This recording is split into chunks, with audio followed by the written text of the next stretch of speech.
yechim yangi navlarga o'tishimiz kerak. Valovoy sersa ham zo'r gilos, lekin ko'ryapsizlar, ko'p joyda 8 yilga to'lgan giloslar ham hosil olmayapti degan ko'p gaplarni eshityapmiz. 3-yildan mana shu gilosda 10 kilo, 15 kilo hosil bor. O'rtoqlar, bayti taydan meva ko'rinmayapti.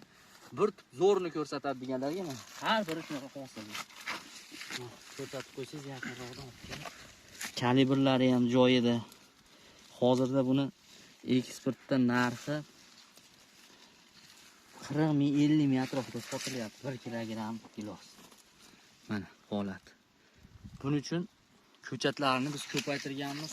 Bizdan sotib olishlaringiz mumkin. Sizda tayyor bo'ladi ko'chatlari mana. Har biri shunaqa hosil. Ko'chatlarga zakaz olyapmiz. O'rtoqlar, men ichini ko'rsatib qo'ysiz. Telefon nomerlarimiz 90 560 50 34. Videoga like bosishni unutmanglar. Boshqa o'chirib